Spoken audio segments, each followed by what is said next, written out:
Hello, मैं doctor Nahid Farzana Khan, consultant gynaecologist from BN clinic 19। आज मैं आप लोगों को एक बहुत ही कॉमन प्रॉब्लम जो कि आजकल बहुत ज़्यादा जिसके इंसिडेंस बहुत बढ़ गए हैं, पॉलीसिस्टिक ओवरियन सिंड्रोम, उसके बारे में एक छोटा-सा अवेयरनेस देना चाह रही हूँ कि ये क्या है और क्यों होता है और कैसे इसको हम लोग मैनेज कर सकते हैं। पॉलीसिस्टिक ओवरियन सिंड्रोम एक हार्मोनल कंडीशन है जिसमें औरतों में या लड़कियों में एक्सेस मेल हार्मोन प्रोड्यूस होता है, जिसकी वजह से उनको कई तरह के सिम्टम्स होते हैं। कॉमन है कि पीरियड्स का प्रॉब्लम होता है, पीरियड लेट आने लगते हैं, 1 महीना 2 महीना 3 महीना, किसी को 6 मंथ भी डिले हो जाता है। कभी ब्लीडिंग होती है तो प्रोलॉन्ग होती रहती है, कभी इरेगुलर पीरियड हो जाते हैं। फिर हार्मोन्स की वजह से उनके फेशियल हेयर बढ़ने लगते हैं, पिंपल्स चेहरे पे हो जाते हैं, कभी एक्सेस हेयर फॉल होने लगता है, इरिटेबल हो जाते हैं वो लोग, कभी डिप्रेशन में चले जाते हैं। ये सब कॉमन सिम्टम्स है जो हो जाते हैं और बहुत सी लड़कियां हैं, बहुत सी औरतें आजकल इससे सफ़र कर रही हैं। तो हम चाहते हैं कि आपको लोगों को इसके बारे में थोड़ा बताएं ताकि आप लोग अगर किसी को भी ये प्रॉब्लम हो रहा हो तो वो इसको फ़ौरन ही अपने डॉक्टर को कंसल्ट करें और प्रॉपर टाइम में ट्रीटमेंट कर लें।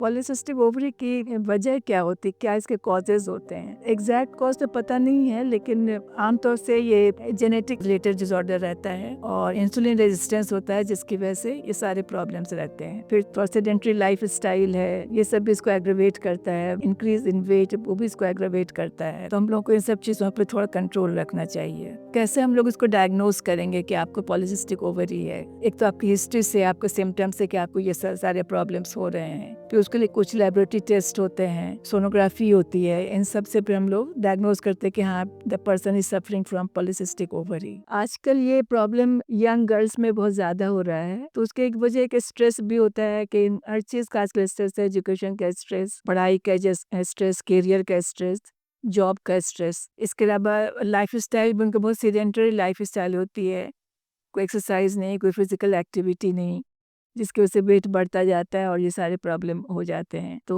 उनको अपना लाइफ स्टाइल तो चेंज करना पड़ेगा, थॉट प्रोसेस चेंज करना पड़ेगा, इससे इसके ट्रीटमेंट में मदद मिलती है। तो मेरे ख्याल से अगर किसी को भी ये सब प्रॉब्लम हो रहे हैं, या पीरियड का प्रॉब्लम है, लेट पीरियड आ रहे हैं, या प्रोलॉन्ग फ्लो हो रहा है, या फेशियल हेयर बढ़ रहे हैं, या एक्ने हो रहा है, तो हमेशा अपने डॉक्टर को कंसल्ट कीजिए ताकि उसका अर्ली डायग्नोसिस और अर्ली ट्रीटमेंट हो जाए। अभी भी ऐसी कोई दवा नहीं निकली है कि हम लोग इसको 100% क्योर कर सकते, we just keep it under control. तो टाइमली ट्रीटमेंट से ये चीज़ें बढ़ेंगी नहीं और जल्दी आपको फ़ायदा भी हो जाएगा। क्योंकि अगर आप इसको नेग्लेक्ट करते हैं तो बाद में इसके कॉम्प्लिकेशंस भी होते हैं। जैसे अगर आपने इसको ट्रीटमेंट नहीं किया टाइम से, आपको डायबिटीज़ हो सकता है, आपका कोलेस्ट्रॉल बढ़ सकता है। कभी-कभी अगर ये अनट्रीटेड है तो एंडोमेट्रियल कैंसर के भी चांसेस रहते हैं। इसका टाइमली ट्रीटमेंट बहुत ज़रूरी है, नेग्लेक्ट नहीं करना चाहिए और ट्रीटमेंट होगा तो ज़रूर आप बेहतर हो जाएँगे। बहुत से लोगों को ये होता है कि अगर पॉलीसिस्टिक ओवरी हो गया तो प्रेगनेंसी में प्रॉब्लम होगा। प्रेगनेंसी में प्रॉब्लम थोड़ा डिले प्रेगनेंसी होती है क्योंकि इसमें ओव्यूलेशन जल्दी नहीं होता है सिस्ट की वजह से। तो उसका ट्रीटमेंट करने से लेकिन फिर वो आप इज़िली प्रेग्नेंट हो सकते हो। तो कोई फ़िक्र की बात नहीं है इसमें, but it needs treatment here.